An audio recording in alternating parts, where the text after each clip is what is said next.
You work hard to get testimonials from your clients, and testimonials are so important.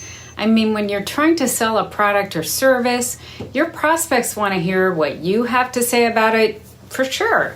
What they really want to hear and read and listen to is what your customers have to say about it.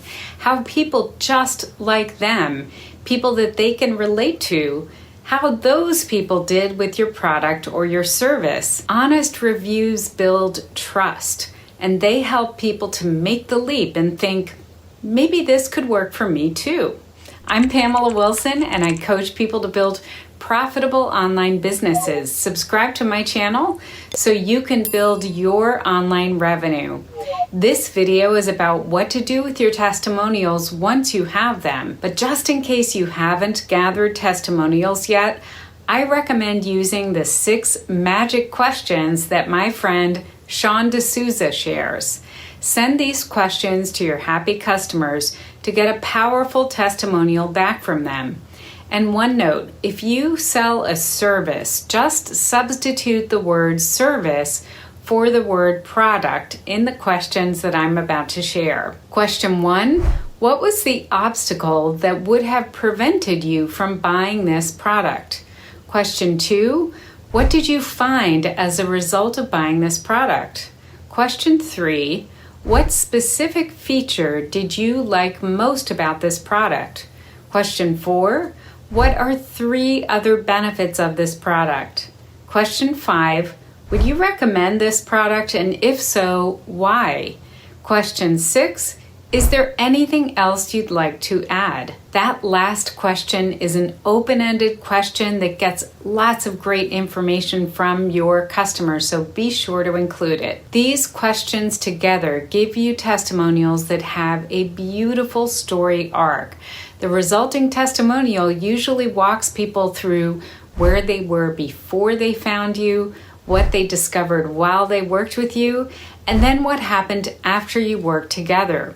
It is a beautiful before, during, and after testimonial story. But here's the tricky part. Your testimonials, they usually have some amazing sentences buried in between some kind of boring sentences. And that's a shame, because if your prospects never get to the best parts of your testimonial, well, it's not going to be able to work its magic and convince your prospects to invest in your offer. Keep watching so you can discover how to format your testimonials so that people see your best statements first. So let's talk about, here you have this testimonial that came in from a client. You teach yoga, so that's what we're getting a testimonial around. And the testimonial says, I wasn't sure I could ever learn to do yoga and enjoy it. I have a shoulder injury that keeps me from doing certain poses. Working with Penelope, your name is now Penelope. Working with Penelope has been transformative. I feel healthier and stronger than I ever have in my life. Her patience, compassion, and wisdom have helped me to feel confident taking on any yoga moves I come across. So here's our raw testimonial. You eliminate all the questions, and the raw text looks something like this and reads something like this. And it's wonderful because you are showing how somebody went from feeling like they weren't ever going to learn how to do this to feeling really confident doing this thing that you teach. However, the negative of this is that it's kind of a big block of text. It's not very exciting. If somebody is skimming down your page, they may see that and say, ugh, I don't have time to read all that. So let's see what we can do with formatting to make this easier to read and easier to skim. First of all, I want you to look at this and edit mercilessly. Is there anything in these replies that you can eliminate? So just because you've asked those 6 questions does not mean that you have an obligation to use every single answer. It's okay to sort of cherry pick the answers and pull out the best. So what I want you to do is look at this. And for example, we have some information in here. I have a shoulder injury that keeps me from doing certain poses. Honestly, the testimonial is still very strong if you take out that sentence. So what I want to ask you to do is to eliminate anything that isn't really crucial to the testimonial. And then I want you to find the strongest, most concise sentence in the whole piece. And I want you to highlight that, because you're going to use it in a very specific way. So look for the best sentence. In this case, I think the best sentence is, I feel healthier and stronger than I ever have in my life. So highlight that. And in the next step, what I want you to do is to pull out that sentence and to put it above the testimonial. In this case, I've bolded it. You might either bold it or format it slightly differently. Maybe it's in a different font from the rest of the testimonial.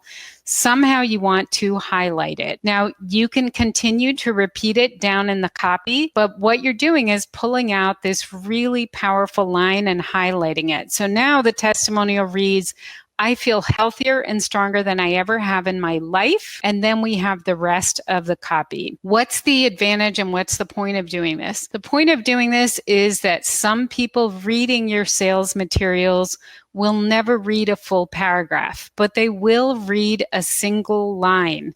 So this is a way of ensuring that they are finding the most powerful statement in every testimonial that you're given, because you're highlighting it and you're putting it above the rest of the text. The other two things I want you to think about adding, just to kind of polish up and finalize your testimonial, are a headshot. Headshots are important so that people can see that a real person has provided this testimonial, hopefully someone who maybe looks a little bit like your target audience. And then you want to add the person's name below and their business or what they do for a living. It could be a business name as well. Now, some people ask me, should I link to their website when I credit their testimonial? And my recommendation is that you do not, because in sales materials, you typically try to keep things so that you have a single clickable item. So it's either a link or a button that allows them to buy, right? So you don't want to be linking out to other people's websites. You want to try to just run it as text. Gathering testimonials is such a crucial post-sale task, and that is because those testimonials are going to prove to future customers that you deliver on your promises. They're also going to reassure prospects who are sitting there hovering over the buy button that your product or your service works for people just like them. And they serve as social proof. So they serve as proof that your product is a winner, that lots of people have tried it, and people can feel more secure moving forward with your product or service. The 6 magic testimonial questions, they are: what was the obstacle that would have prevented you from buying blank? What did you find as a result of buying blank? What specific feature did you like most about blank? What are 3 other benefits of blank? Would you recommend blank? And if so, why? And then, is there anything you'd like to add? Then we talked about how to format and use testimonials. And the end result that we want to go for is something that looks like this. So it's got the number 1 strongest sentence in the entire testimonial at the top. The testimonial has been edited to remove anything that's kind of like extraneous information that doesn't support the testimonial and just adds length. So you want to edit those things out. And you want to make sure you have a headshot so that people can see that the testimonial is provided by a real person. And you want to put that real person's name. Now, if you are able to use a photo, a full name, and what the person does for a living, all of those things make the testimonial feel more real. Every time you have to remove one of those things, it's not quite as strong, right? Now, if there are legal reasons that you have to protect someone's privacy, absolutely do it. But if you're not in that position and you're able to gather all of this information, then absolutely gather all the information and feature it, because it's going to make your testimonial seem a lot more believable. Now you know how to format your testimonials so the best parts really stand out. But do you have a system for gathering testimonials on autopilot yet? If not, you need that, and it's not hard to set up. Learn everything you need to create a consistent flow of fresh, vibrant testimonials that will help you to sell your offers in this next video.